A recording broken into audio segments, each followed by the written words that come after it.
अस्सलाम वालेकुम व्यूअर्स, मैं हूं समीना पाशा। उम्मीद है आप लोग खैरियत से होंगे। व्यूअर्स, 2-3 अहम खबरें इस वीलॉग में आपके साथ शेयर करेंगे जो कि यकीनी तौर पर आवाम के लिए कोई अच्छी खबरें नहीं है। उसकी वजह यह है कि महंगाई का एक ऑलरेडी तूफान है और ये तूफान आगे बढ़ता हुआ नजर आ रहा है।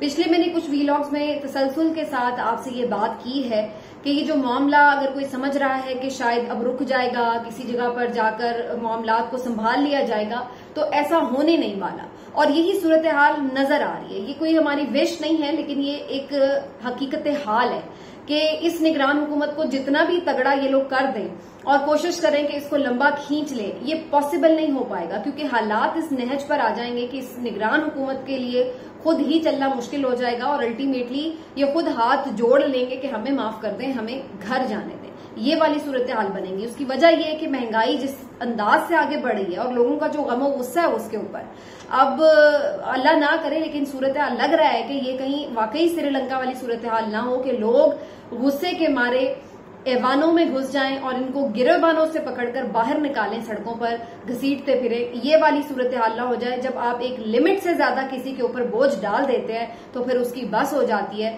जब लोग वैसे भी खुदकुशियां कर रहे हैं तो वो फिर एहतजाज करके भी खुदकुशी करने के लिए राजी हो जाएंगे। वो कहेंगे फिर ठीक है, मर तो हम वैसे भी रहे हैं, 2-4 बंदे साथ मारते हैं और उसके बाद मरते हैं, ताकि कुछ तो हमें तसल्ली रहे कि जिन लोगों ने हमें इस हाल तक पहुंचाया है उनके साथ भी हम कुछ करके आए हैं। अब लोगों की फ्रस्ट्रेशन का ये आलम है क्योंकि लोग वाकईतन इस वक्त दो वक्त की जो रोटी है उसके लिए परेशान हो रहे हैं।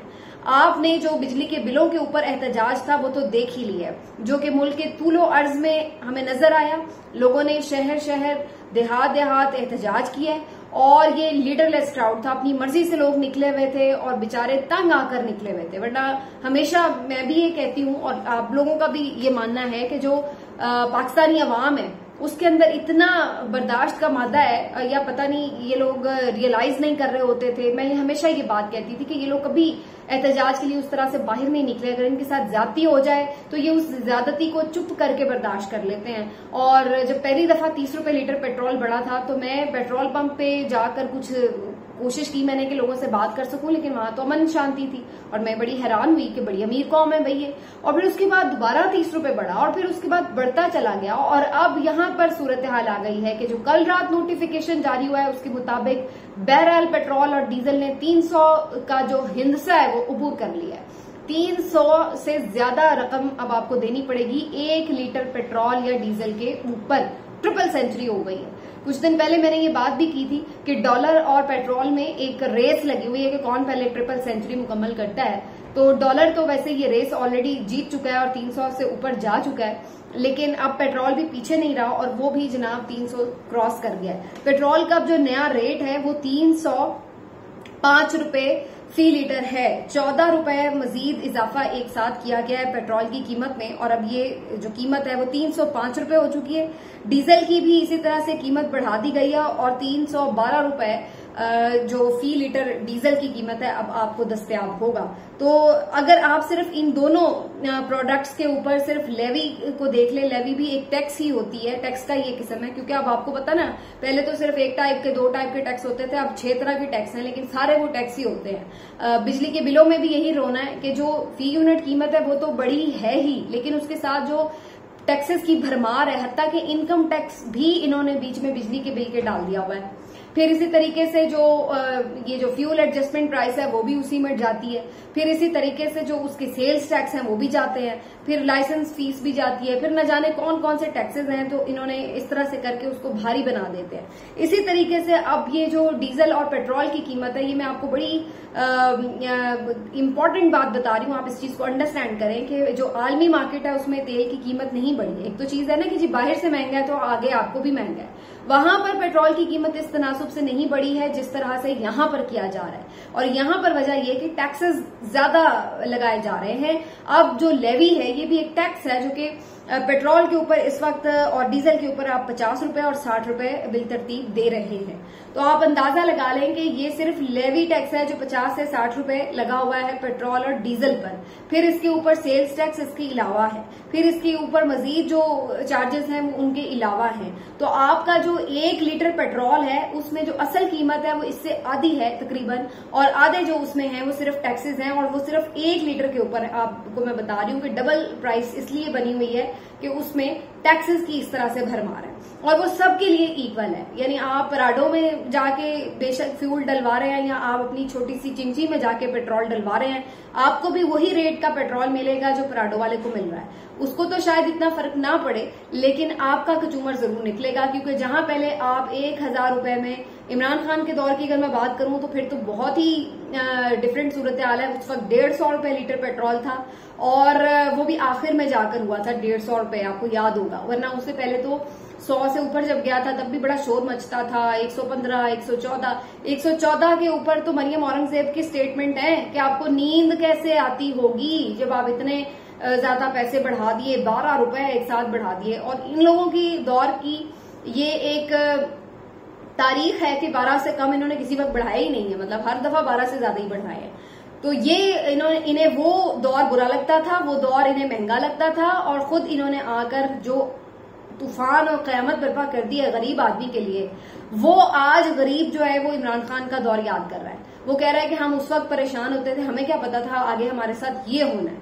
आज आप पेट्रोल पंप पे जाके बात करें तो लोगों के आंसू आ गए हैं, लिटरली लोगों के आंसू आ गए हैं, और लोग इमरान खान के दौर को अब याद करते हैं कि अब तो हमें 150 रुपए लीटर हम सोच रहे हैं तो कितना हमें सस्ता पड़ता था वो पेट्रोल, और अब हमें जो है वो 300 से ऊपर ये पेट्रोल मिल रहा है। तो ये इन्होंने इस मुल्क के साथ खिलवाड़ किया है। इस मुल्क में अब आपको पेट्रोल अगर 305 और डीजल खासतौर पर अगर 312 रुपए मिल रहा है, तो अब आप ये बिल्कुल अपने आप को तैयार कर लें कि अब आपको हर फल, सब्जी, जितनी चीजें ट्रांसपोर्टेशन के थ्रू मिलती हैं, हर चीज आपको महंगी मिलेगी, क्योंकि जाहिर सी बात है जब पेट्रोल महंगा होगा, किराए ज्यादा बढ़ेंगे आने जाने के। वैन्स वाले हैं, बच्चों के स्कूल वैन्स वाले, वो कहेंगे जी पैसे बढ़ाओ, पेट्रोल महंगा हो गया। फिर जो सब्जी वाला है, जो दूध देने आता है, अगर बाइक यूज करता है तो वो कहेगा भाई मेरे दूध की कीमत बढ़ाएं, मेरा तो इसमें पेट्रोल में बाइक ज्यादा, पेट्रोल महंगा लगता है बाइक पे।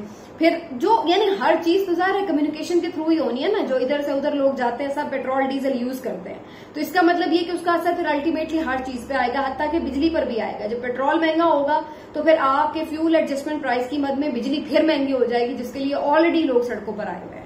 ये सारी जब सूरत हाल है तो क्या आपके ख्याल से लोग अब आराम से घरों में बैठ जाएंगे? क्या करेंगे वो? या तो वो खुदकुशियां करेंगे या एहतजाज करेंगे, और ये एहतजाज आने वाले दिनों में बढ़ता हुआ नजर आ रहा है। अब शटर डाउन हड़ताल है मुख्तलिफ शहरों में, और लोगों ने बिल्कुल जो अपनी मार्केट्स हैं वो क्लोज की हैं बिजली के बिलों के खिलाफ। और दूसरा, अब ये सिलसिला आगे भी चलेगा। 2 तारीख को भी हड़ताल की कॉल है, जमात इस्लामी भी अब दे रही है। और उसके बाद अब आज जो ये पेट्रोल प्राइस है, इसके बाद आप देखेंगे कि मजीद लोग भी सड़कों पर आएंगे, और ये तूफान नहीं थमेगा चाहे लोग जो मर्जी कर लें। निगरान हुकूमत लॉलीपॉप देने के लिए ये कोशिशें जरूर कर रही है कि जी IMF से हम बात कर रहे हैं 2 महीने, और क्या बात कर रहे हैं, 2 महीने के लिए सिर्फ रिलीफ की बात कर रहे हैं, जिसमें कि ये कर रहे हैं कि जी चलो जो जिनके 400 यूनिट से कम है यूनिट्स बिजली के यूज हुए, वो जरा 1 या 2 साथ में जो है वो बिल जमा करवा लें। कमी कोई नहीं होगी, बस आप किस्तों में बिल जमा करवा दें, वो भी सिर्फ यानी अगस्त का बिल और सितंबर का जो बिल है उसके लिए। आगे इनका ख्याल है कि चूंकि मौसम बेहतर हो जाएगा तो बिल वैसे भी यूनिट कम इस्तेमाल होंगे, तो थोड़ा बिलों में वैसे ही फर्क आ जाएगा। लेकिन जब आप पेट्रोल इतना बढ़ाते चले जाएंगे तो जो बिजली का एहतजाज है वो क्या पेट्रोल के एहतजाज में शिफ्ट नहीं होगा? लोगों के लिए जीना मुश्किल नहीं होगा? तो अल्टीमेटली फिर आपको ये करना पड़ेगा। और ऊपर से नमक छिड़कने आ जाते हैं ये लोग, और निगरान वजीर आजम काकड़ साहब ये फरमाते हैं कि जी ठीक है बिल महंगे हैं, लेकिन इतने भी नहीं कि एहतजाज किया जाए। भाई आपकी बात थोड़ी हो रही है वजीर आजम साहब, आपको क्या फर्क पड़ता है? आप लोगों को तो फ्री मिलते हैं ना, तो आपको क्या पता कि भाई महंगा है या सस्ता है? आप लोगों की तो लल्ले तलल्ले जारी है, शराफिया को तो वैसे ही मुफ्त मिलते हैं बिजली के यूनिट्स भी, चाहे वो जजेस हो, जर्नैल हो, या आप लोग हों जो ब्यूरोक्रेट्स हैं बड़े बड़े, उनको भी। तो ये तो बिल हम भरते हैं, हम जैसे गरीब लोग हम भरते हैं आप लोगों के बिल, तो हमें पता चलता है ना कि हम महंगा हो रहा है, तो हमें आप अपना भी भरना है, आपका भी भरना है। तो जाहिर सी बात है हमें तो हमारी तो चीखें निकलेंगी। आप लोग तो यही कहेंगे एहतजाज करने की क्या जरूरत है, चुप करके बिल दो, अपना भी दो और हमारे हिस्से का भी दो। तो ये इन लोगों का हाल है कि मरे को 100 दुर्रे, यानी एक तो आप उनकी जान निकाले हुए महंगाई से, और ऊपर से उनको आके बातें लगाने से भी ये लोग बाज नहीं आते। ये सूरत हाल आउट ऑफ कंट्रोल होगी, और आप देखेंगे कि इनको फिर इलेक्शन में जाना पड़ेगा। और ये लोग अपना आप बचाना इनके लिए मुश्किल हो जाएगा। वरना निगरान हुकूमत का अगर ये इसी तरीके से बरसरे इक़्तिदार रहे, अवामी नुमाइंदों को ना मुंतखब किया, क्योंकि कम से कम जिन लोगों को खुद लोग लेके आए होंगे उनके लिए थोड़ा सा वो सब्र भी करेंगे कि वो चीजों को मैनेज करें और थोड़ा सा बेहतरी की तरफ लेके जाएं। वरना इन लोगों को जो अपने तौर पर तोहफतन आ गए हुए हैं, मुसल्लत हो गए हुए हैं, तो इनको तो कोई बर्दाश्त नहीं करेगा इस काम के लिए कि अब ये सालों साल बैठे रहे हमारे सर के ऊपर। होना इनसे कुछ है नहीं। आगे मैं आपको बता दूं कि कुछ पॉलिटिकल डेवलपमेंट्स हैं, 2-3 जल्दी बता देती हूँ। वो अदालत की मामला से भी जुड़ी हुई हैं। एक तो अगला जो इम्पोर्टेंट हफ्ता है इसलिए भी क्योंकि आपको मालूम है सितंबर स्टार्ट हो गया, कुछ ही दिन बाकी रह गए चीफ जस्टिस उमरता बंदयाल साहब के, और वो शायद चाहते हैं कि जाते जाते कुछ अहम फैसले कर ही जाएं। अब एक और पिटीशन लेकर जा रही है पीटीआई, और वो है जी कि इलेक्शन कमीशन के खिलाफ जो फैसला आया है, यानी जो जिसका मैंने पिछले वीडियो में आपको बताया था कि नजरसानी की अपील मुस्तरद हुई है, उन्होंने वक्त के ऊपर इलेक्शन नहीं करवाए, तो उनका ये मानना है कि अब इलेक्शन कमीशन तौहीन अदालत का मुर्तकिब हुआ है। तो लिहाजा वो ये पिटीशन लेकर सुप्रीम कोर्ट जा रहे हैं कि जी सुप्रीम कोर्ट आप फैसला करें, इलेक्शन कमीशन ने आपके हुक्म की तामील नहीं की है, तो इसलिए ये आपके लिए तौहीन अदालत का बाइस भी है और इसके साथ साथ आइन शिकनी भी है, तो जरा इनके खिलाफ कार्रवाई का आगाज किया जाए। और इसके साथ साथ एक और अहम पिटीशन जो है वो आपको मालूम है ऑफिशियल सीक्रेट एक्ट के हवाले से जो बिल पास हुए थे, आर्मी एक्ट का जो तरमीमी बिल पास हुआ था, जिसके बाद फिर एक सदर साहब का ट्वीट आया कि उन्होंने तो सिग्नेचर ही नहीं किए, तो वो वाला बिल भी जो है अब जाके उसको भी उसकी जो कानूनी हैसियत है वो चैलेंज होने जा रही है कि क्या ये बिल कानून का हिस्सा बने हैं या नहीं, क्योंकि सदर साहब तो इन पर इनकार कर रहे हैं दस्तखत करने के हवाले से। तो ये भी अब 2 इम्पोर्टेंट मामला हैं। देखना ये है कि चीफ जस्टिस साहब जाते हुए ये इम्पोर्टेंट मामला के ऊपर कोई फैसला करेंगे, समाअत का आगाज करके जाएंगे, खत्म करके जाएंगे, या फिर ये इन मामला को छेड़ेंगे ही नहीं कि अब जो आने वाला चीफ जस्टिस है वही इन मामला को देखे। ये बड़ा अहम उनके लिए फैसला करना होगा कि वो क्या करते हैं इस मौके के ऊपर। लेकिन ये 2 अहम चीजें हैं, अगर इनके ऊपर पीटीआई के हक में फैसला आता है तो ये खातिर खा जो है इसका एक इम्पैक्ट होगा, न सिर्फ पॉलिटिकल पार्टीज के हवाले से बल्कि इसके साथ साथ जो आगे ये सेटअप चलाने की और ख्वाब देख रहे हैं कि जी ये लंबा सेटअप चलाया जाए और इक़्तिदार अवामी नुमाइंदों के हवाले ना किया जाए, उनके लिए काफी मुश्किल हो जाएगी। और एक जो इमरान खान साहब को कामयाबी मिली है वो भी मैं बता दूं। इमरान खान साहब को बात करनी थी अपने बेटों से, और कासिम और सुलेमान को इमरान खान साहब मिस कर रहे हैं, उनसे बात करना चाहते हैं। इस सिलसिले में अदालत से बाकायदा इजाजत तलब की गई, जो इजाजत अब मिल गई है, तो अब हुकाम को यानी जो जेल हुकाम है उनको ये ऑर्डर जारी कर दिया गया है कि अगर इमरान खान साहब अपने बेटों से लंदन में बात करना चाहते हैं तो उनकी बात करवाने का एहतमाम किया जाए। तो मुझे बज़ाहिर ये नजर आ रहा है कि इमरान खान साहब के लिए जो जेल की फैसिलिटीज हैं वो थोड़ी सी कम अज कम इम्प्रूव कर रही हैं, वहां पर उनकी कुछ चीजों को एड्रेस अप किया जा रहा है। और इसी तरीके से जो उनके बेटों से बातचीत के हवाले से ये खबर है, यकीनन उनके लिए बड़ी इंपॉर्टेंट भी है और अच्छी बात है। बिल्कुल उनका ये राइट है, और ये ऐसा नहीं है कि कोई फेवर दी जा रही है उन्हें, ये एक राइट है उनका, और वो बिल्कुल अपने बेटों से बात कर सकते हैं, उनका हाल अहवाल पूछ सकते हैं। तो ये एक अच्छा जेस्चर है, होना चाहिए। वी होप कि उसके बाद वो जाहिर है कि एक इस पर आप देखेंगे वैसे शायद आने वाले दिनों में एक सियासी ट्विस्ट दिया जाएगा कि जी देखे हमारी तो बात नहीं करवाई जाती थी, नवाज शरीफ को तो बड़ा तड़पाया जाता था, ये था वो था। हालांकि ये लोग काफी ज्यादा बातचीत करते रहे हैं, बीच में शायद एक आध दफा कभी ऐसा हुआ भी हो, लेकिन बाद में तो सहूलियात इनके लिए बहुत ज्यादा बेहतर हो गई थी। तो अब इमरान खान साहब के लिए ये एक रिलीफ है कि उन्हें बेटों से बात करने की इजाजत दे दी गई है, तो उनकी बात भी हो जाएगी।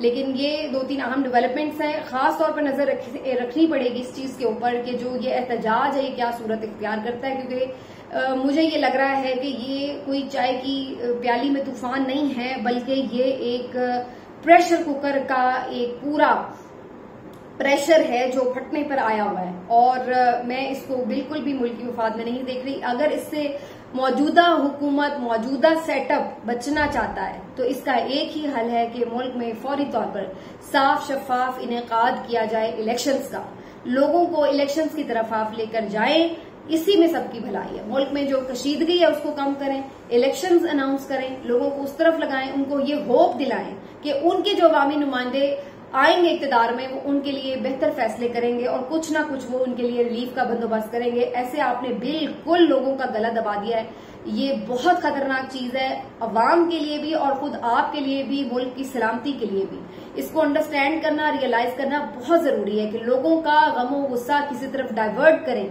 उनको इलेक्शन की होप दें, उन्हें ये कहें कि वो अपनी पसंद से, अपने इख्तियार से अपने नुमाइंदे लेकर आ सकते हैं और इसके लिए माहौल बनाए मुल्क में, ताकि लोगों का ये जो सारा गम और गुस्सा है ये किसी तरफ लगे और थोड़ा सा ये जो 1-2 महीने का टाइम है खैर खैरियत से गुजर जाए। उसके बाद जो भी हुकूमत आए वो लोगों के लिए फौरी रिलीफ का बंदोबस्त करे, मुल्क में स्टेबिलिटी आए, इस्तेहकाम आए और उसके बाद मईशत का पहिया चले, ताकि हमारे जो ये हमें एक्स्ट्रा जो शर्तें माननी पड़ती हैं IMF की वो हमारे लिए इतनी तकलीफदेह ना हो। देखिए IMF अल्टीमेटली अपने पैसे वापस चाहता है। अगर हम उसके पैसे इंश्योर कर देते हैं और मींस के जरिए अगर हमारी ओवरऑल वेल्थ बढ़ रही हो मुल्क की, तो हमें जरूरत नहीं है कि हम, उन्होंने ये फिक्स नहीं किया होता कि हर सूरत आपने बिजली के बिल से ही पैसे निकाल के देने। अगर आप कोई और वो देख रहे होते हैं कि आपके पास कोई और तरीका नहीं है, तो फिर वो आपको मजबूर करते हैं कि बिजली बढ़ाएं, पेट्रोल बढ़ाएं, क्योंकि ये अल्टीमेटली 2 ऐसी चीजें हैं जो हर गरीब अमीर ने यूज करनी है, इससे डायरेक्टली उन्हें पैसे मिल जाते हैं। तो वो इसलिए इस चीज के ऊपर फिर आपसे रिटर्न अग्रीमेंट करते हैं। अदरवाइज उनको ये कोई तकलीफ नहीं है कि उन्हें पैसे वापस चाहिए, चाहे वो बिजली से आप पैदा भर के लें टैक्सेस से, या आप ज़राई टैक्स लोगों पर लगाएं और वहां से लें।